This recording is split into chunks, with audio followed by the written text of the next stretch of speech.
BJP में बड़ा कौन, अमित शाह या नरेंद्र मोदी? आज जो भी ब्रांड वैल्यू बीजेपी की है ना, वो that because of Modi. Right. Modi सबसे बड़ा ब्रांड है, और मैं तो ये भी कहता हूँ कि मोदी ही बीजेपी है और बीजेपी ही मोदी है। और ये लोग तलाश रहे हैं कि मोदी जी के बाद कौन। जो लोग राजनीति में, उनकी कुंडली बड़ी स्ट्रांग होती है। एक आदमी जो कल तक एमएलए था, एक राज्य का मंत्री था, एक ही रात में वो इस देश का राष्ट्रीय नेता के स्तर पे पहुंच गया। जो नितिन नवीन जी हैं, ये बड़े हम्बल आदमी हैं। अक्सर जब ये बीजेपी के ऑफिस में होते थे तो हमेशा उनको कहते थे, संजय मयूख साहब की थोड़ा सा वेट कर लीजिए। बोले जी जी भैया ठीक है। और मैंने उस वीडियो में देखा कि जब वो गुलदस्ते रिसीव कर रहे हैं, वो पीछे से पकड़ा रहे हैं, तो संजय मयूख साहब भी पकड़ रहे थे। ये होता है राजनीति, भाग्य है, कब किसकी कुंडली पलट जाए। अपॉइंटमेंट तो पंकज चौधरी की भी हुई है, जो उत्तर प्रदेश के अध्यक्ष बनाए गए हैं। जिस कम्युनिटी से वो आते हैं, यानी कि ओबीसी कम्युनिटी, उसी कम्युनिटी से योगी भी चाहते थे कि बने, और स्वतंत्र देव सिंह उनकी पसंद थे। लेकिन बनते हैं पंकज चौधरी। आपने लिखा भी है कि अमित शाह अपने के लिए बिसात जो है वो बिछाई जा रही है। तो किसी भी तरीके का कॉन्फ्लिक्ट अमित शाह और योगी के बीच में आप देख रहे हैं नियर फ्यूचर में? मैं देख क्या रहे हो, साफ साफ दिख रहा है, वो तो जग जाहिर है। योगी जी जो चाहते हैं वो नहीं हो पाता है, उसका उल्टा ही होता है। छोड़ के एक मुख्यमंत्री की कुर्सी को, बाकी सब दिल्ली जो चाहती है वो होता है। भारतीय जनता पार्टी और आरएसएस, क्योंकि जब अध्यक्ष पद की चर्चा हो रही थी तो कहा जा रहा था बहुत सारा स्टेक जो है वो आरएसएस के पास भी रहेगा, उनका से भी रहेगा। और सबसे ज्यादा जो नाम चल रहा था आरएसएस की तरफ, वो संजय जोशी का था। संजय जोशी को किसी भी कीमत पर प्रधानमंत्री मोदी एक्सेप्ट नहीं कर सकते थे। अब एक सरकारी योजना जो है वो जीराम जी की बन गई है। इससे पहले वो पूज्य बापू करके भी कुछ बन रही थी, और आपने इसको पॉलिटिकली डिकोड करके ट्विटर पे लिखा भी है कि मनरेगा में से महात्मा गांधी को हटा के राम जी को लाने का प्रयोजन क्या हो सकता है। मेरा ऐसा मानना है कि जो इतिहास लिखा गया वो लिखा गया है। अब आप जब से सत्ता में हो, आप कुछ अपना लिखो। आप गांधी के कंट्रीब्यूशन को, आप गांधी की विचारधारा को छोटा नहीं कर सकते। ये एक सवाल है जिसका जवाब नहीं मिल पाता कि जो ब्रांड वैल्यू आज बीजेपी की है, जब हम बात कर रहे हैं, क्या मोदी जी के हटने के बाद रहेगी?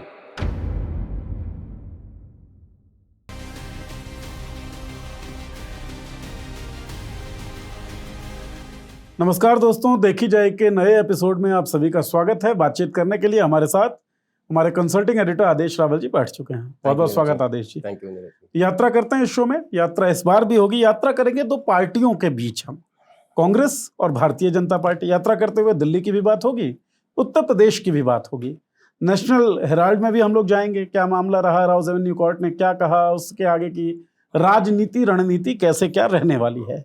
नितिन नवीन जो बीजेपी के नए कार्यकारी अध्यक्ष बने हैं, उनके इक्वेशंस क्या हैं, आरएसएस अब गेम में कहाँ है, पंकज चौधरी बनाए गए तो बाबा पे क्या गुजर रहा होगा, ये सब कुछ जानने की कोशिश करेंगे और इन सब चीजों पर बातचीत चर्चा करेंगे इस नए एपिसोड में। आपसे गुजारिश, पूरा एपिसोड जरूर देखिएगा। आदेश जी शुरू करते हैं। तो आपके ट्विटर से शुरू करेंगे साहब। आपने एक ट्वीट किया है बड़ा शानदार, उसमें आपने एक लाइन लिखी है कि कब किसकी कुंडली जाग जाए ये पता नहीं है, मतलब बड़ा अनिश्चित सा होता है ये। और एक वीडियो आपने डाला है अपने उस ट्विटर पोस्ट में, जिसमें नितिन नवीन है, गुलदस्ता पकड़ रहे हैं, किसी को गुलदस्ता दे रहे हैं, कोई स्वागत कर रहा है, और आपने यही कहा है कि पढ़िए किसकी कुंडली कैसे जागती है और समझने की कोशिश करिए। आप तो समझे ही होंगे गुलदस्ता कौन पकड़ रहा है, स्वागत कौन कर रहा है, नितिन नवीन क्यों बनाए गए हैं बीजेपी के कार्यकारी अध्यक्ष, थोड़ा सा समझाइए हमें। ये दो सवाल हैं आपके इस सवाल में। एक सवाल तो ये है कि नितिन नवीन की कुंडली जी, उसका अध्ययन करना चाहिए जो जानकार लोग हैं, जो ज्योतिष को समझते हैं। और मैं हमेशा एक बात कहता हूँ कि जो लोग राजनीति में, उनकी कुंडली बड़ी स्ट्रांग होती है। वो कब कहाँ से कम बैक करते हैं। ये मैंने कुंडली वाली बात इसलिए लिखी कि जिस दिन इनके नाम की घोषणा हुई, उसके आई थिंक रविवार की बात है जी। तो सोमवार को जब मैं आ रहा था नई दिल्ली में, तो मैक्सिमम राउंड अबाउट्स पे बड़े बड़े कटआउट्स लगे हुए थे नितिन नवीन जी के। मैंने देखा, यार देखो, एक आदमी जो कल तक एमएलए था, एक राज्य का मंत्री था, एक ही रात में वो इस देश का राष्ट्रीय नेता के स्तर पे पहुंच गया। तो कई लोग बोल रहे थे कि नहीं ये तो कार्यकारी अध्यक्ष है, ऐसा कुछ नहीं है कि इनको ही अध्यक्ष बनाया जाएगा। तो मैंने कहा, जब प्रधानमंत्री मोदी ने ट्वीट ही कर दिया और बधाई दे दी इनको, तो उसमें कोई संदेह तो बचा नहीं था। तो मैं कुंडली की बात मैंने इसलिए कही कि जब मैंने वो कटआउट्स देखे और कैसे राजनीति में किस तरीके से लोगों को प्रमोट किया जाता है, और मैं हमेशा एक बात कहता हूं कि पार्टी का बहुत बड़ा महत्व होता है किसी भी नेता को बड़ा बनाने में, क्योंकि पार्टी आप में इन्वेस्ट करती है, पार्टी आपको उस स्तर तक लेके आती है कि आपको कार्यकारी अध्यक्ष, महामंत्री, जनरल सेक्रेटरी, जितने भी पद अलग अलग पार्टीज में होते हैं वो सब आप बनते हैं, और फिर कभी कभी आप मुख्यमंत्री बन जाते हैं, कोई ऐसा नेता हो। तो इस तरीके से नेताओं का भाग्य जो है वो बदलता है। तो इनकी कितनी स्ट्रॉन्ग कुंडली है। तो मैंने उससे लिखा था कि जो लोग ज्योतिष पे विश्वास करते हैं जी, और राजनेता बहुत मानते हैं कुंडलियों को, हर नेता के पास 3 व्यक्ति जरूर होते हैं, एक बढ़िया ज्योतिष, एक बढ़िया वकील और एक बढ़िया डॉक्टर जी। जो नेता बड़ा है दिल्ली में, मैंने देखा है अपनी आंखों से, आपने कई बार चर्चा की भी है इस बारे उनके में। पास ये 3 लोग बड़े हाई प्रोफाइल होते हैं, जो इस देश के सबसे बेस्ट जो होते हैं, जो सबसे बेस्ट ज्योतिष होगा, जो सबसे बेस्ट डॉक्टर होगा, जो सबसे बेस्ट वकील होगा, वो उनके पास पक्का होता है। तो कुंडली की बात तो मैंने इसलिए कही थी कि नितिन नवीन की कुंडली का अध्ययन करना चाहिए कि ऐसा कौन सा ग्रह बदला है कि वो रातों रात पटना से लेके दिल्ली पहुंचे और आज इस लुटियंस जोन का, बीजेपी का हर बड़ा नेता उनका स्वागत कर रहा है। वो कईयों के वो घर जा रहे हैं, कहीं उनके घर आ रहे हैं, गुलदस्ते पकड़ाए जा रहे हैं। अब मैं उस वीडियो पे आता हूँ जो मैंने वीडियो ट्वीट किया, गुलदस्ते वाली बात थी। जो नितिन नवीन है ये कायस्थ है। संजय मयूख एक आदमी है बीजेपी के जो मीडिया के आसपास ज्यादा रहते हैं, वो भी कायस्थ हैं, और रविशंकर प्रसाद भी कायस्थ हैं। तो अक्सर वहां बंद कमरों में बातचीत होती थी कि कई लोग कहते थे कि आप सबसे बड़े नेता है कायस्थों के, संजय मयूख को, तो वो धीरे से कहते थे नहीं धीरे बोलो, रविशंकर जी बुरा मान जाएंगे। हाँ। लेकिन कई ऐसी घटनाएं हैं जो नितिन नवीन जी हैं, ये बड़े हम्बल आदमी हैं। अक्सर जब ये बीजेपी के ऑफिस में होते थे तो हमेशा इनको कहते थे संजय मयूख साहब की थोड़ा सा वेट कर लीजिए, बोले जी जी भैया ठीक है। और मैंने उस वीडियो में देखा कि जब वो गुलदस्ते रिसीव कर रहे हैं, वो पीछे से पकड़ा रहे हैं, तो संजय मयूख साहब ही पकड़ रहे थे। ये होता है राजनीति, भाग्य, कब किसकी कुंडली पलट जाए कोई नहीं जानता। लेकिन एक चीज है आदेश जी, राजनीति में कुंडलियां ऐसे ही नहीं पलटती, कोई ना कोई एक्सटर्नल फोर्स होता है जो कुंडलियों को पलट देता है। शक्तिमान एक सीरियल आया करता था हमारे बचपन में, तो कुंडलियां जागृत करने के लिए बड़ा तप किया जाता था। आजकल ऐसा लगता है कि बहुत ज्यादा तप की जरूरत नहीं है, शायद किसी तरह की वफादारी की जरूरत है। लगता है आपको कुंडली बदली वफादारी की भी, और थोड़ा सा ये भी कि जो लोग ज्यादा सिस्टम में है या जो ज्यादा पॉपुलर हैं उनको नहीं। अब जैसे आपको उदाहरण देता हूँ, 2014 में जब हरियाणा में सरकार बनी बीजेपी की, तो पहली बार के विधायक मनोहर लाल खट्टर को मुख्यमंत्री बना दिया गया। राजस्थान में 2023 में पहली बार के विधायक भजनलाल शर्मा को मुख्यमंत्री बना दिया गया। मैं ये बात कई बार बोल चुका हूँ, दोबारा रिपीट कर देता हूँ, ये इंदिरा गांधी मॉडल है जो मोदी जी इंप्लीमेंट कर रहे हैं। ऐसा ही अब आप देखो, नाम किस किस का नाम चल रहे थे जो पिछले लगभग 1.5 साल से चर्चा हो रही थी, वो थी धर्मेंद्र प्रधान की, भूपेंद्र यादव की, शिवराज सिंह चौहान की, खट्टर साहब की, ठीक है। लेकिन इनमें से, और ये भी कहा गया कि खट्टर साहब का इस्तीफा इसलिए कराया गया मुख्यमंत्री से ताकि वो अध्यक्ष बन सकें, और वो सिर्फ मोदी जी के आदमी है, वो अमित शाह के आदमी नहीं है जी, ठीक है, ऐसा भी कहा जाता था ताकि। लेकिन मैं ये मानता हूं कि जब 240 सीट आई बीजेपी के लोकसभा चुनाव में, उसके बाद संघ का प्रेशर बढ़ गया था बीजेपी के ऊपर। उन्होंने कहा कि एक व्यक्ति या 2 व्यक्ति पार्टी चला रहे हैं, बहुत सारे स्टेटमेंट्स आई, और तब से ये झगड़ा थोड़ा सा बाहर चल रहा था। लेकिन बीजेपी ने, खासतौर पर नंबर 1 और नंबर 2 ने, इस पिछले 18 महीनों में उसको कवर अप किया। अलग अलग स्टेट्स जीत के, बिहार जीता, दिल्ली जीती, हरियाणा, महाराष्ट्र। तो उन्होंने जो ये परफॉर्म किया, उसके बाद उन्होंने ये तय किया कि नहीं, अब जो है अध्यक्ष हम अपना बनाएंगे। तो we do not need RSS, जो नड्डा साहब ने कही थी ड्यूरिंग लोकसभा चुनाव जी, कि हमें संघ की जरूरत नहीं है, बीजेपी सक्षम है अपने फैसले करने में। तो जब मैं उनको जोड़ के देखता हूं तो मुझे उसमें कुछ दिखता है कि इसमें समन्वय है। तो बीजेपी की लीडरशिप ने, खासतौर पर प्रधानमंत्री मोदी ने और अमित शाह जी ने, उसको कवर अप किया, और फाइनली 45 साल के तीसरी पीढ़ी के नेता को पार्टी का कार्यकारी अध्यक्ष बनाया। मैं तीसरी पीढ़ी क्यों कह रहा हूं वो भी बताऊंगा। नहीं, बीजेपी की तीसरी पीढ़ी, ठीक है। उस परिवार की नहीं, आयु वर्ग के हिसाब से, आयु वर्ग के बीजेपी के हिसाब पूरे से। लीडरशिप को देखिए देखें मोदी तो। जी की आयु जी, वो उनकी फर्स्ट पीढ़ी है, सेकंड है अमित शाह वाली, और तीसरी है नितिन नवीन की। यानी अब ये इस बात का संकेत है कि जो राष्ट्रीय कार्यकारिणी है, जो पार्लियामेंट्री बोर्ड है बीजेपी का, जो चुनाव समिति है, अब वो आपको 50 और 45 के आसपास से रखनी पड़ेगी। तो क्या मार्गदर्शक मंडल 2.0 बनने का समय आ गया? और वो सारे लोग जो अध्यक्ष पद की रेस में थे, क्या वो सब मार्गदर्शक मंडल में जा सकते हैं? वो सब लोग मंत्री हैं। ठीक है, अगर कैबिनेट रिशफल होता है, जो कि होना चाहिए 29 से पहले, तो इनमें से भी वो लोगों की छुट्टी हो जाएगी। लेकिन पार्टी के भीतर का जो संगठन है, उसमें भी संकेत मिल रहे हैं कि जैसे ये एक नई कार्यकारिणी की तरफ इशारा कर रहा है। और इसमें एक मैसेज हो रहा है जी, यूपी से लेके और राष्ट्रीय कार्यकारी अध्यक्ष तक, पंकज चौधरी से लेके नितिन नवीन तक, कि अमित शाह जो है ना, वो अपनी भविष्य की राजनीति की सारी चाल चल रहे हैं। मैं इस पे आने ही वाला था, क्योंकि आपका एक ट्वीट भी था उसी सिलसिले में कि अपॉइंटमेंट तो पंकज चौधरी की भी हुई है, जो उत्तर प्रदेश के अध्यक्ष बनाए गए हैं।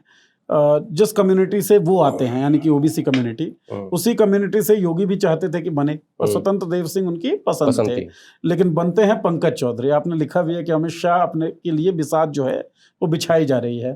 तो किसी भी तरीके का कॉन्फ्लिक्ट अमित शाह और योगी के बीच में आप देख रहे हैं नियर फ्यूचर में? देख क्या रहे हो, साफ साफ दिख रहा है, वो तो जग जाहिर है, वो किसी छुपा थोड़ी है। किस तरफ ऊंट बैठेगा? देखिए, पार्टी का जो संगठन वो सबसे महत्वपूर्ण संगठन होता है। संगठन जिस व्यक्ति के पास है वो सबसे पावरफुल व्यक्ति होता है।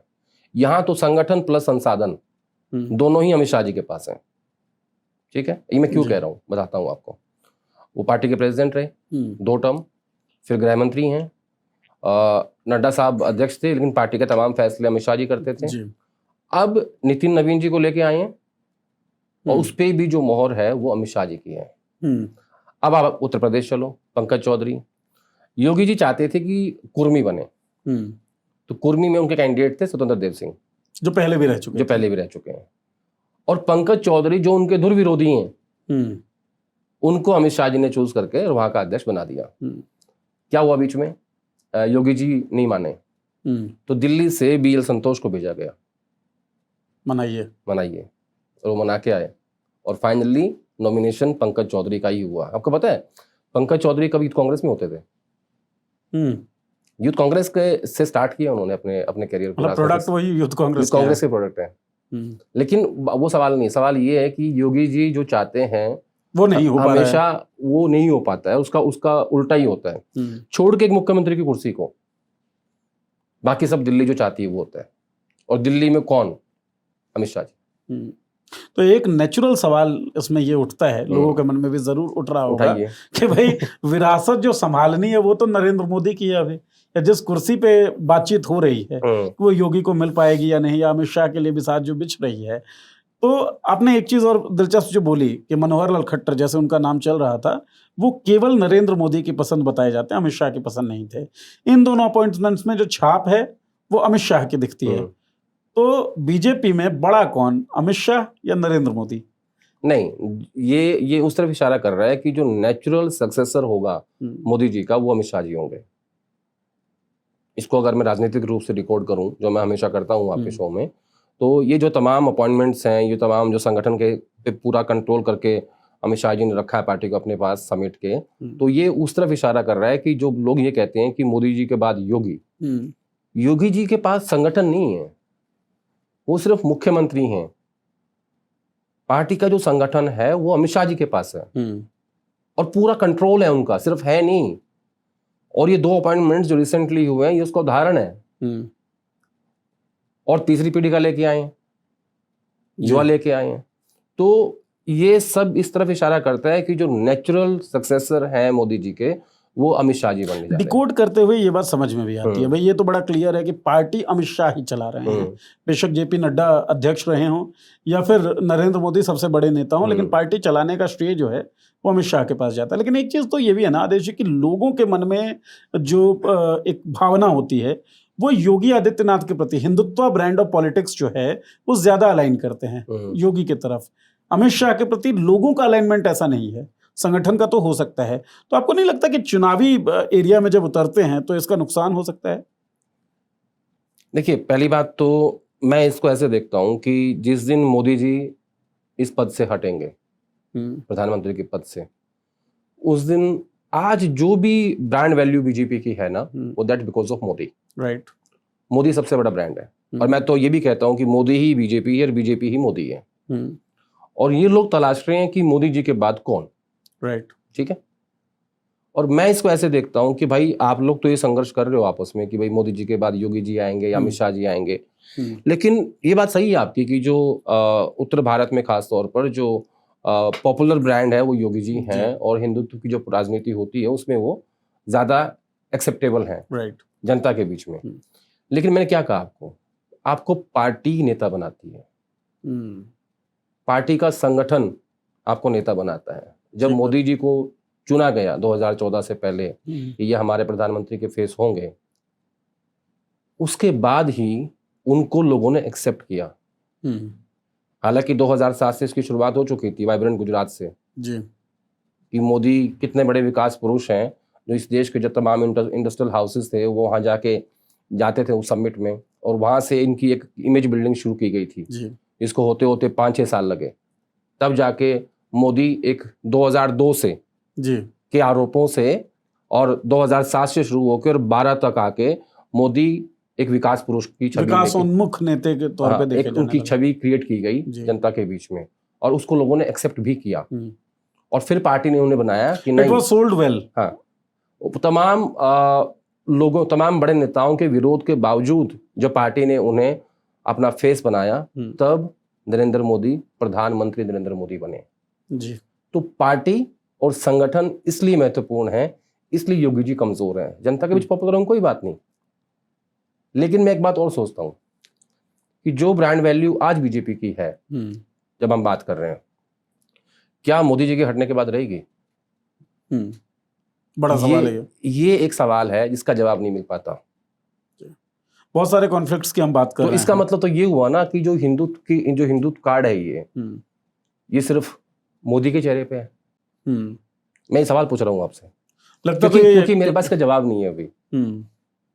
और हिंदुत्व के कार्ड से ही ये पावर में आई है पार्टी। हाँ, और तो कुछ भी नहीं है जी, और तो कुछ है ही नहीं है। अगर ये हिंदू इस देश में मुसलमान नहीं होते, बीजेपी कभी आ ही नहीं सकती थी। अगर मैं इसे ऐसे समझने की कोशिश करूं कि हिंदुत्व के कार्ड पे बीजेपी पावर में आई है, और बीजेपी के सबसे बड़े ब्रांड जो फिलहाल हैं वो नरेंद्र मोदी हैं, संगठन जो बिसात बिछ रही है वो अमित शाह के लिए बिछ रही है। नंबर 2, अगर हम माने हिंदुत्व के कार्ड के हिसाब से या लोगों के अलाइनमेंट के हिसाब से, तो वो योगी दिखते हैं।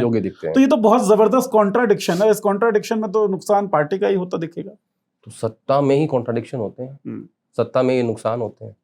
ठीक बात है। विपक्ष में नुकसान कहाँ होता है? खोने के लिए सत्ता के पास ही होता है। हाँ, इसमें तो कोई ज्यादा चिंता करने का विषय नहीं है। बेशक नितिन, लेकिन मैं इतनी बात कहता हूँ कि मुझे ये, आप ठीक है, आप लोग अब तय कर लीजिए संगठन किसके पास रहेगा, पार्टी किसके पास रहेगी, मोदी जी के बाद कौन रहेगा, लेकिन मोदी जी के बाद बीजेपी कितनी पावरफुल रहेगी, वो एक महत्वपूर्ण सवाल है।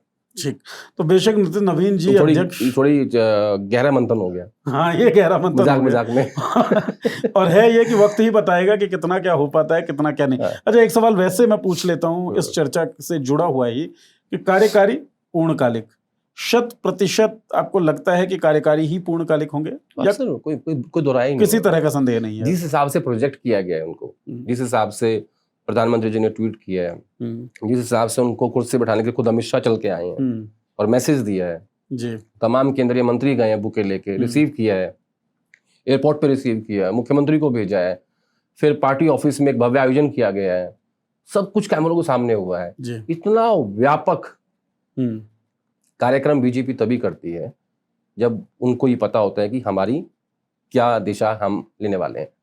अब आप एक बात और सोचो, ऐसे ही 2019 में नड्डा साहब को कार्यकारी अध्यक्ष बनाया गया था, फिर 2020 के शुरुआत में ही उनको पूर्णकालिक अध्यक्ष बना दिया गया। ऐसे ही अभी ये कार्यकारी बने, और मुझे लगता है कि अगले साल की शुरुआत में या थोड़ा सा बजट सत्र के आसपास इनको भी पूर्णकालिक बना देंगे। उसमें कोई शंका नहीं है मुझे। सो नितिन नवीन, 1% भी शंका नहीं है कि अगले बीजेपी के राष्ट्रीय अध्यक्ष नितिन नवीन जी हैं पूर्णकालिक। तो नितिन नवीन राष्ट्रीय अध्यक्ष जी, तो वो पूर्णकालिक ही। ठीक बात है। तो नितिन नवीन जी तो अध्यक्ष पद पा चुके हैं, अब बीजेपी क्या खो सकती है ये वक्त बताने वाला है। एक बात रहेगी नीरज जी, हाँ, कि नितिन नवीन का अपॉइंटमेंट और हरियाणा की राजनीति में हलचल। जी, नहीं ये बात, इस पे मैं आ रहा हूँ। इस हाँ। दो, क्योंकि दो कन्फ्रंटेशंस छूटे हुए हैं। अच्छा ठीक है। एक कन्फ्रंटेशन तो ये है कि हमने अमित शाह और योगी के कन्फ्रंटेशन की बात की, या अमित शाह और नरेंद्र मोदी के बीच के जो रिश्ते हो सकते हैं उस पर बात की है। भारतीय जनता पार्टी और आरएसएस, क्योंकि जब अध्यक्ष पद की चर्चा हो रही थी तो कहा जा रहा था बहुत सारा स्टेक जो है वो आरएसएस के पास भी रहेगा, उनका से भी रहेगा, और सबसे ज्यादा जो नाम चल रहा था आरएसएस की तरफ वो संजय जोशी का था। देवेंद्र फडणवीस भी उस रेस में दिख रहे थे, लेकिन अभी ऐसा दिख रहा है कि आरएसएस कहीं नहीं, कुछ भी नहीं, कोई खास सिग्निफिकेंट बयान भी नहीं आया है। How do you see? RSS को ये पता था कि अगर हम संजय जोशी का नाम लेंगे तब उनकी बार्गेन पावर अच्छी रहेगी। संजय जोशी को किसी भी कीमत पर प्रधानमंत्री मोदी एक्सेप्ट नहीं कर सकते थे। और ये चर्चाएं मीडिया की हैं बेसिकली। अंदर उन बैठकों में क्या बात हुई प्रधानमंत्री मोदी की और मोहन भागवत जी की, वो तो हमें नहीं पता ना। लेकिन वो जो नाम बार बार लिया जाता था वो सबको पता था कि वो नाम एक्सेप्टेबल नहीं है। वो कुछ पुरानी आपस के रिश्तों की दिक्कत है दोनों के बीच में, प्रधानमंत्री मोदी और संजय जोशी के बीच में। दूसरा, आरएसएस तब हावी रहता कि जब इन 4 राज्यों में बीजेपी जीत नहीं पाती। अगर 1-2 राज्य भी हार जाती, आप परफॉर्म नहीं कर पाते, हाँ, तो 1-2 राज्य भी आप हार जाते तो संघ का आपके ऊपर प्रेशर आता।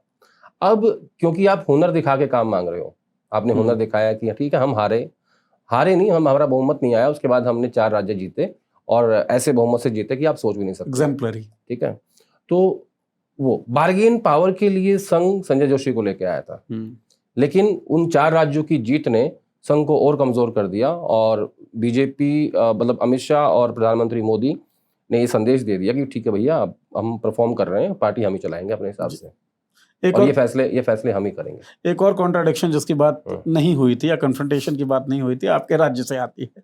तो माया मिली ना राम, मनोहर लाल खट्टर के लिए सही साबित होता हुआ दिख रहा है, क्योंकि 2 टर्म तक मुख्यमंत्री रहे, तीसरे टर्म में कहा गया 2 टर्म पूरा नहीं हुआ था। 2 टर्म पूरा नहीं हो गया था, बीच में उनको हटा दिया गया था, 6 महीने पहले हटाया गया और नायब सिंह सैनी को बनाया गया। इससे पहले भी हमारी चर्चाओं में आपने कहा था कि सुपर सीएम के तौर पे मनोहर लाल खट्टर ही काम कर रहे थे, तो नायब सिंह सैनी ने कहा भी था मैं तो अपॉइंटमेंट भी नहीं कर सकता हूँ। लेकिन जैसे ही अध्यक्ष बनाया जाता है नितिन नवीन को, आपके राज्य में एक हलचल होती है, डीजीपी पद से शत्रुजीत कपूर को हटाया जाता है, जो काफी करीबी माने जाते हैं खट्टर साहब के। तो क्या अब नायब सिंह सैनी सीएम बन पाए हैं? नहीं, नायब सिंह सैनी ने ये पहला चक्र भी तोड़ा है। अभी और हैं? नहीं, जैसे ही चक्र भी तो बहुत सारे हैं। जैसे ही दिल्ली में इस नाम की घोषणा हुई, क्योंकि क्या था ना, जब से खट्टर साहब हटे थे तब से चर्चा चल रही थी कि खट्टर साहब भी राष्ट्रीय अध्यक्ष हो सकते हैं। इस बात से सैनी साहब घबरा रहे थे कि जिसके मैं पैर छू रहा हूँ, ठीक है, अगर वो राष्ट्रीय अध्यक्ष हो गए तो मेरे लिए दिक्कत हो जाएगी।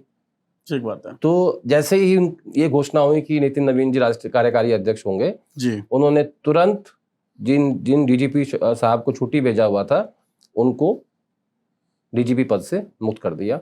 और ये अब इसमें एक इंटरेस्टिंग बात और है, जो डीजीपी नया बनेगा जी, वो देखना उसमें क्या होगा, जो अध्यक्ष बनेगा हरियाणा बीजेपी का उसमें देखना क्या होगा। अभी टूटा है पहला चक्कर भी, अभी 2 टूटने हैं। तो क्या क्या होने वाला है, कुछ हिंट दीजिए। मुझे लगता है कि जो इनके नजदीकी नहीं है लोग, उन लोगों को इन दोनों पदों पर लाया जाएगा।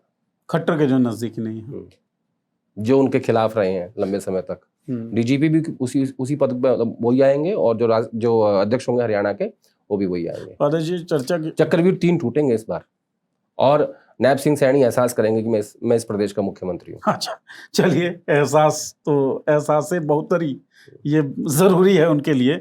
बहरहाल चर्चा की शुरुआत आपने एक स्टेटमेंट से की थी कि राजनीति में जो लोग होते हैं उनकी कुंडलियां मजबूत होती हैं, लेकिन राजनीति में होने वालों की ही कुंडलियां कमजोर भी हो जाती हैं। मनोहर लाल खट्टर, शिवराज सिंह चौहान, भूपेंद्र यादव, धर्मेंद्र प्रधान उसी के एग्जाम्पल हैं। देखिए, जहां वो बैठे हुए हैं वो भी कोई कमजोर पद नहीं है, जहां वो जाना चाहते थे वो एक बड़ा पद था। अपेक्षाकृत तो है ही ना। नहीं, हर आदमी तो अपेक्षाकृत है ना। आप भी हैं, मैं भी हूँ, मनोहर लाल जी भी हैं, धर्मेंद्र प्रधान जी भी हैं, भूपेंद्र यादव जी भी हैं, सब है। देखिए, हम इंसान को उम्मीद जिंदा रखती है। ठीक बात है। उस उम्मीद के सारे उसका जीवन कट जाता है कि मैं एक दिन राष्ट्रीय अध्यक्ष बनूंगा, अभी मैं कैबिनेट मंत्री हूँ, एक दिन मुख्यमंत्री बनूंगा। ये जो बनूंगा वाली उम्मीद है ना, ये आपको जिंदा रखती है। तो वो कोई अब जैसे खट्टर साहब हैं, एग्जाम्पल ले रहा हूँ मैं, लगभग 9.5 साल वो हरियाणा के मुख्यमंत्री रहे जी। पहली बार का विधायक कांग्रेस पार्टी में, पहली बार, दूसरी बार, तीसरी बार का विधायक तो सोच भी नहीं सकता। कहते कि तो फर्स्ट टाइम है, इसको हम कैसे बनाए मंत्री। मैं मुख्यमंत्री की बात नहीं कर रहा हूँ, मंत्री कैसे भी नहीं बन बनाए? पाता, मतलब मिनिमम एलिजिबिलिटी क्राइटेरिया में ही नहीं आता है ही नहीं। और यहाँ क्या हो रहा है, भजन लाल जी टिकट मांगते हुए घूम रहे थे वसुंधरा के पास जी। जहां से मांग रहे थे वहां से नहीं दिया उसको। और जब पर्ची खुली तो मुख्यमंत्री भजन लाल शर्मा। आपको पता है सबसे ज्यादा भगवान को मानने वाला मुख्यमंत्री कौन है हिंदुस्तान में? No idea. भजन लाल शर्मा। अच्छा।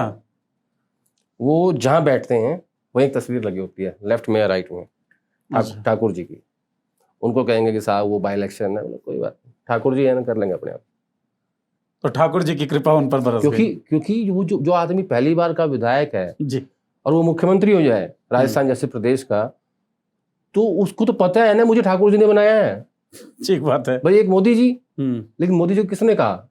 ठाकुर जी ने। तो अब ठाकुर जी कौन है ये भी आप लोग डिकोड करिए, इतना ब्लैक एंड व्हाइट डिस्कशन नहीं होगा ये। हाँ, तो एक मात्र ऐसा मुख्यमंत्री है जी जो कर्म पे बहुत कम और ठाकुर जी पे ज्यादा विश्वास करते हैं। ठीक, ये बात मैंने आज तक बोली थी, पहली बार बोली है। पर बढ़िया बात है और डिकोड करने लायक बात है। कुंडलियों की जब बात हो ही रही है और कुंडलियां पलटने की बात हो ही रही है आदेश जी, तो मुझे लगता है कि जिस पार्टी को आपने लंबे समय तक कवर किया है और अब भी कर रहे हैं, उस पार्टी की कुंडलियों पे भी बात की जाए। सोनिया गांधी, राहुल गांधी, मनी लॉन्ड्रिंग 2000 करोड़ का मेरे हिसाब से आरोप था, और जो ये चार्जशीट थी इसका संज्ञान लेने से राउज़ेमनी कोर्ट ने मना कर दिया कि भाई गड़बड़ मामला है, हम नहीं लेते हैं संज्ञान। क्या लगता है इनकी कुंडलियां नेशनल हेराल्ड केस में बदलेंगी? नेशनल हेराल्ड केस एक पॉलिटिकल केस है। अब मैं इसकी शुरुआत ना कल से करता हूँ। ये दो केस हैं बेसिकली। एक केस है जिसमें ईडी जो है वो स्वतः जांच कर रही है, और दूसरा केस है जिसमें सुब्रमण्यम स्वामी साहब जो है वो शिकायत करता है जी। ठीक है, वो मामला हाई कोर्ट में लंबित है, और ये ईडी को जो कल फटकार लगी है कोर्ट की, उसमें इन्होंने ये कहा है कि आपने जो पीएमएलए की मूल भावना है उसके विरुद्ध काम किया, कि आपने पहले जांच की मनी लॉन्ड्रिंग की और बाद में की एफआईआर, इसलिए उन्होंने कोर्ट ने उनको कहा कि हम इसको एक्सेप्ट नहीं करेंगे। यहां से ये बात शुरू होती है। अब मैं आपको ले चलता हूं, इसके लिए मुझे नोट्स पढ़ने पड़ेंगे मुझे। जी। नेशनल हेराल्ड एक बड़ा केस है। इसकी शुरुआत 1937 से होती है, जब 37 में कांग्रेस पार्टी एजीएल के नाम से, एसोसिएट जर्नल लिमिटेड के नाम से एक बड़ी कंपनी का गठन करती है, जिसमें 3 अखबार निकाले जाते हैं, नेशनल हेराल्ड, कौमी आवाज और नवजीवन। ये तीनों अखबारों का एक उद्देश्य था, वो ये था कि इन्हें आज़ादी की लड़ाई में अपना योगदान देना था। इस कंपनी के शेयर होल्डर जो थे वो जिलों के बड़े कांग्रेस के नेता थे, जिलों के, हेराल्ड के जो शेयर होल्डर्स थे। 47 में आजादी के बाद अखबार चलता रहा। उस समय से एसोसिएट जर्नल लिमिटेड जो भी देनदारियां थी वो कांग्रेस पार्टी चुकाती रही। धीरे धीरे इसका जो कर्ज था वो 90 करोड़ रुपए हो गया, क्योंकि उसकी कोई इनकम नहीं थी इन तीनों अखबारों की। 2010 में कांग्रेस पार्टी ने एक यंग इंडिया नाम से कंपनी का गठन किया। ठीक है जी। ये सब चीजें जुड़ी आपस में, इसलिए मैं आपको बता रहा हूँ। जी। और इस कंपनी का जो गठन हुआ वो कंपनी एक्ट सेक्शन 25 के तहत हुआ। इसमें क्या होता है, भारत सरकार के अधीन ये कंपनी होती है, इसमें कोई मुनाफा नहीं कमा सकता। ठीक है, ना किसी को सैलरी जाएगी। ठीक है, कोई वित्तीय लाभ का हकदार इसमें नहीं होता इस सेक्शन के अंदर। एसोसिएट जर्नल लिमिटेड का लोन जो बकाया था वो नई कंपनी को ट्रांसफर कर दिया गया, यानी एजीएल का लोन ट्रांसफर कर दिया गया यंग इंडिया को। यंग इंडिया ने कांग्रेस को 50 लाख रुपए देके 90 करोड़ का कर्ज अपने नाम ट्रांसफर करवा लिया। इसके बाद एजीएल ने 90% शेयरिंग भी यंग इंडिया के नाम ट्रांसफर कर दी, लेकिन एसोसिएट जर्नल से जुड़ी सारी प्रॉपर्टी एसोसिएट जर्नल लिमिटेड के पास ही रही जी। यानी एक लोन है और एक एजीएल की प्रॉपर्टीज हैं जो पूरे देश में बड़ी बड़ी प्रॉपर्टीज, मुंबई में, लखनऊ में, चंडीगढ़, पंचकुला में, दिल्ली में आईटीओ के पास। इस बीच स्वामी साहब ने कांग्रेस पार्टी पे एक केस दायर किया। उन्होंने कहा कि कांग्रेस अध्यक्ष सोनिया गांधी, राहुल गांधी, ऑस्कर फर्नांडिस, वोरा, जिसपे इन सब लोगों को जमानत मिली, मोतीलाल वोरा वगैरह। स्वामी जी ने क्या कहा? स्वामी जी ने कहा कि कांग्रेस पार्टी ने अपने कार्यकर्ताओं का पैसा मिसयूज किया है, जिससे उन्होंने यंग इंडिया को बेल आउट किया जी। यानी जबकि वो फैसला कांग्रेस वर्किंग कमेटी में हुआ था, जो उनकी हाईएस्ट बॉडी है।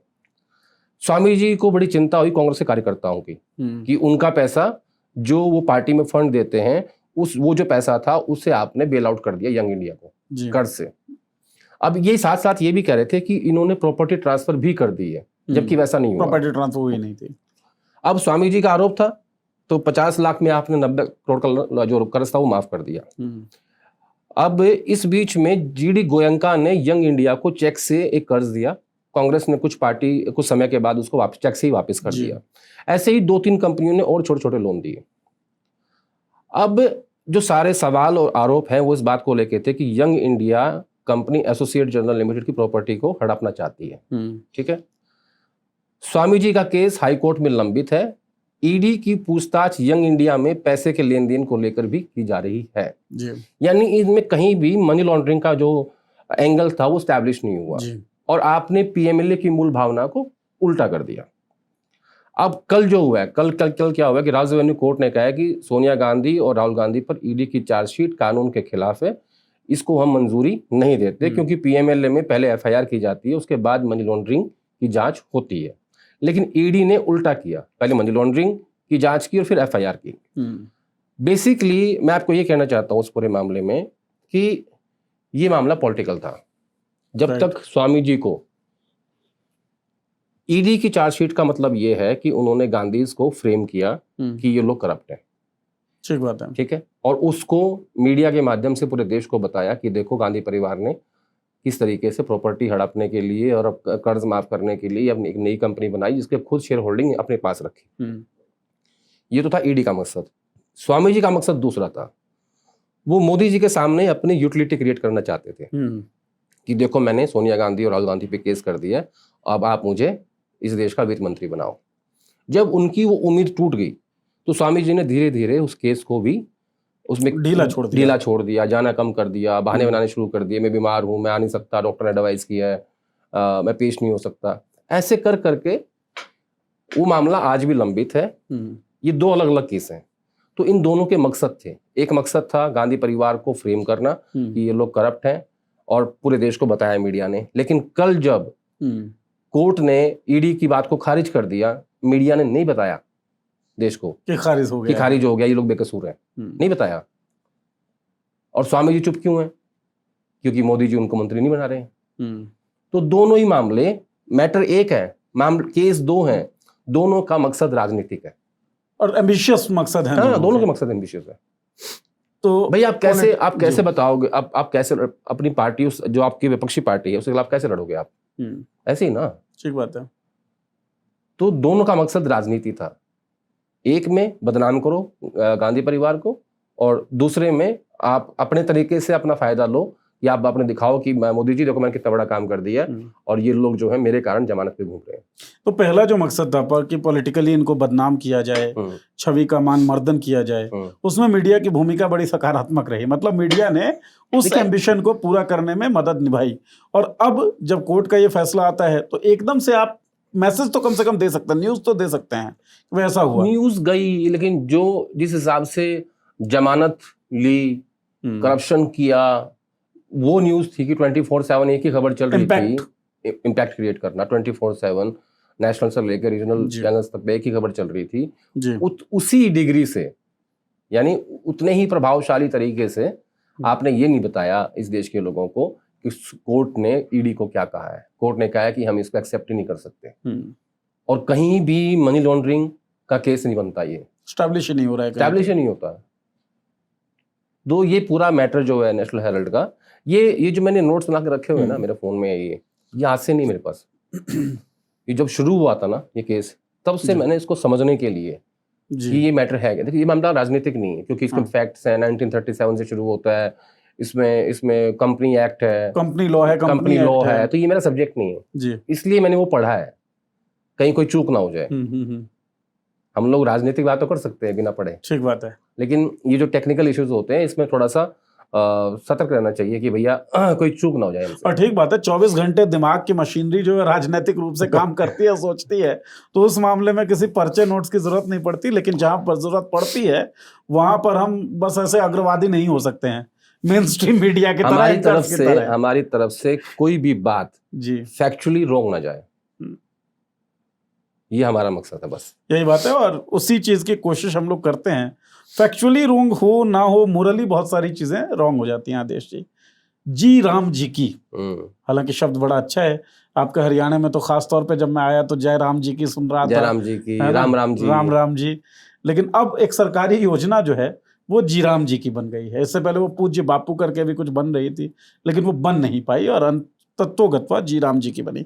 और आपने इसको पॉलिटिकली डिकोड करके ट्विटर पे लिखा भी है कि मनरेगा में से महात्मा गांधी को हटा के राम जी को लाने का प्रयोजन क्या हो सकता है। थोड़ा बहुत समझाइए, जी राम जी का जरूरत क्या थी? अभी रशिया के प्रेसिडेंट पुतिन साहब आए थे जी, वो राजघाट गए, गांधी जी की, महात्मा गांधी की समाधि पे और फूल चढ़ा के आए, श्रद्धांजलि दे के आए जी। उस बात से भी सरकार ये नहीं सीखी कि पूरा विश्व जो है, इस पूरी दुनिया के लोग गांधी को कैसे पूजते हैं, कैसे मानते हैं, कैसे उनको नमन करते हैं। और हमारी जो अपनी सरकार है वो गांधी की विरासत को उखाड़ के फेंकना चाहती है। और उनका मकसद क्या है पता है? उनका मकसद ये नहीं है, उनका मकसद ये है कि लोग महात्मा गांधी को गांधी परिवार से जोड़ के देखते हैं जी, जबकि वो उनके परिवार के नहीं है। कल प्रियंका गांधी ने भी पार्लियामेंट में ये बात कही है, ठीक है। वो अलग बात है कि पंडित नेहरू के और गांधी जी के क्या रिश्ते थे, वो उस पर हम जाना नहीं चाहते। मैं सिर्फ इतना कहना चाहता हूं कि आप इतिहास को बदल नहीं सकते, ठीक बात है। उसको आप तोड़ मरोड़ सकते हो, उसको आप डिफरेंट तरीके से पेश कर सकते हो। तो फिर तो बात सही हुई कि आप गोडसे को मानते हो, आप गांधी को नहीं मानते, एक्सेप्ट कर लो। जब आप विदेश जाते हो तो जहां जहां आपको गांधी जी की मूर्ति दिखाई देती है आप वहीं नमन करते हो, आप वहीं पुष्प अर्पित करते हो। आपको दिखाना पड़ता है कि नहीं हम गांधी के देश से आते हैं जी, और आपको ये कहना भी पड़ता है कि मैं गांधी के देश से हूँ, है ना। लेकिन जब देश की बात होती है तो आप गांधी की विरासत को धुंधली नहीं कर रहे हो, आप उसको उखाड़ के फेंकना चाहते हो। मेरा ऐसा मानना है कि जो इतिहास लिखा गया वो लिखा गया है। अब आप जब से सत्ता में हो आप कुछ अपना लिखो ताकि लोग आपको भी ऐसे याद करें। किसी लकीर से अगर आप कुंठित हैं, आपको लग रहा है कि यार ये लकीर हमको डिस्टर्ब करिए, आप बड़ी लकीर खींचिए, आप लकीर बड़ी खींचो। और मैं ही चाहता हूं कि कम से कम ये जो 15 साल तो आज की डेट में है ही है, भगवान करे और बढ़ जाए, मुझे कोई तकलीफ नहीं है। तो कम से कम लोग ये याद करें 50 साल बाद कि भाई 15 साल के लिए नरेंद्र मोदी इस देश के प्रधानमंत्री बने थे और उन्होंने अपने कार्यकाल में ये काम किए हैं, ताकि आपकी भी चर्चा आपके जाने के बाद इतिहासकार करें, इस देश के छात्र उसको किताबों में पढ़ें, हम जैसे लोग या हमारी बिरादरी के लोग, जो आने वाली पीढ़ी है वो उसकी चर्चा करे जैसे आज हम गांधी जी की चर्चा कर रहे हैं। तो आप अपनी लाइन लंबी नहीं खींच रहे हो, आप गांधी की लाइन को छोटा करने की कोशिश कर रहे हो। और इनको पता ही नहीं है गांधी की लाइन बहुत बड़ी है, वो सिर्फ हिंदुस्तान तक नहीं है, वो पूरे विश्व में फैली हुई है। मतलब ये मूर्खता ही है कि गांधी को अगर आप गांधी परिवार से जोड़ के देखते हैं, क्योंकि गांधी ह्यूमैनिटी से जुड़ा हुआ व्यक्ति है, गांधी पूरी दुनिया से जुड़ा हुआ व्यक्ति है। मैं नीरज वही बोल रहा हूँ कि आप गांधी के कंट्रीब्यूशन को, आप गांधी की विचारधारा को छोटा नहीं कर सकते। आप जितनी योजना है आप सब चेंज कर दो, आप गांधी का नाम हटा दो, कुछ नहीं होता उससे। जो चीज है ना वो है। एक चीज आपने लिखी थी जो मैं चाहता हूँ थोड़ा सा आप एलोबरेट करें और उसी क्रम में हम इस एपिसोड को अंत करने की कोशिश करें। कि आपने कहा कि राम जी, अगर इसका विरोध होता है, जी राम जी इस नाम का, तो विपक्ष को राजनीतिक रूप से नुकसान होगा, भारतीय जनता पार्टी को राजनीतिक रूप से फायदा होगा राम के नाम से। अगर गांधी जी इस नाम के हटने का विरोध नहीं कर पाती है तो मुद्दा जो है बिल्कुल कमजोर पड़ जाएगा। तो क्या लगता है आपको, क्या एक्शन होना चाहिए विपक्ष का? सरकार ये भूल जाती है कि जब गांधी जी को गोडसे ने गोली मारी थी उनके मुंह से आखिरी शब्द निकला था हे राम, हे राम। और आज आप उसी राम के बहाने से गांधी की विरासत को मिटाना चाहते हो। अब मैंने इसलिए लिखा था, ये इसका कारण बताता हूँ आपको जी। ये लोग भी जो इनके रणनीतिकार हैं सरकार के, वो बहुत शातिर हैं, समझदार हैं, जानते हैं कि उनको क्या करना है। लेकिन ये लोग ये नहीं सोच रहे हैं कि जब आपने 2024 की शुरुआत में राम मंदिर का शिलान्यास किया और जब आपने उसका नाम के वोट मांगे तो लोगों ने आपको उसके नाम के वोट नहीं दिए, इसलिए आप 240 पे आ गए, नहीं तो आपकी 400 सीट आती। पहली बात। दूसरी बात, इनको ये लगा कि अगर विपक्ष जो है वो गांधी की बात का विरोध करेगा कि गांधी का नाम क्यों हटाया जा रहा है, तो हमने तो राम डाल दिया है, तो उसको आप राम के विरोधी हो। अनुराग ठाकुर ने बयान भी दिया सेम, जो मैंने पहले एज्यूम करके लिखा था। उन्होंने कहा कि कांग्रेस पार्टी को राम से क्या दिक्कत है। ठीक है, तो पॉलिटिकली हमने ठीक ही लिखा था, वो करेक्ट थे हम उसमें। ये डिकोडेशन जो था वो बिल्कुल करेक्ट था। सेम स्टेटमेंट आया अनुराग ठाकुर का, मैं उनका ट्वीट पढ़ रहा था, उसमें उन्होंने डाला हुआ था। तो मैं ये कहना चाहता हूँ कि राम के नाम का जो सबसे बड़ा राजनीतिक कदम आपने उठाया था वो था राम मंदिर जी। उसका आपने शिलान्यास भी किया, सब कुछ हुआ, उसके बावजूद लोगों ने आपको उस मुद्दे पर वोट नहीं दी। पहली बात। विपक्ष को अब इस बात से डरना नहीं चाहिए कि हमें ये राम विरोधी साबित कर देंगे। अब तो जो आपको साबित करना था वो कर चुके हैं, वो अपने थर्ड टर्म में है जी। आप लोगों के पास खोने के लिए कुछ नहीं है, जो कुछ पाने के लिए है। ठीक बात है। तो जो भी मुद्दा उठाए ना, चाहे वो पंडित नेहरू का हो, चाहे वो महात्मा गांधी का हो, चाहे वो बाबा साहब अम्बेडकर का हो, ठीक है, चाहे वो बेरोजगारी का हो, चाहे वो पेपर लीक का हो, जोर शोर से उठाओ। और वैसे आप छोड़ दो कि तुम्हारा क्या होने वाला है, तुम सब कुछ खो चुके हो। अगर आप जो है पाने के लिए, अगर आप किसी मुद्दे में कन्विंस्ड है, कन्विक्शन है, तो उसको उठाइए। उठाइए, क्योंकि गांधी के पक्ष में बोलना, राम के पक्ष में ही बोलना है। गांधी का जीवन तो यही बताता है, क्योंकि रघुपति राघव राजा राम, इसको जिसने अमर किया वो गांधी ही थे। तो इन प्रार्थनाओं को कितना सुनेगी विपक्ष, ये देखने वाली चीज है। मुझे ये उम्मीद है कि आपने ये चर्चा पूरी सुनी होगी, और सुनी होगी तो कुछ राय बनी होगी, कुछ सवाल पैदा हुए होंगे। तो जो राय आपकी बनी हो, जो सवाल पैदा हुए हों, वो इस चर्चा में देखते हुए जो कमेंट सेक्शन है उसमें लिख दीजिए, ताकि हम आपकी राय जान सकें, आपके सवाल जान सकें, और उस पर हमको चर्चा करने की एक ज़रूरत महसूस हो, हम उस पर चर्चा भी करें। बहुत बहुत शुक्रिया इस एपिसोड को सुनने के लिए, और आदेश जी बहुत बहुत शुक्रिया इस चर्चा में शामिल होने के लिए। बने रहेंगे, करते रहेंगे चर्चा, और देखी जाएगी कि कितनी देखी जाती है। बहुत बहुत आभार, बहुत बहुत शुक्रिया।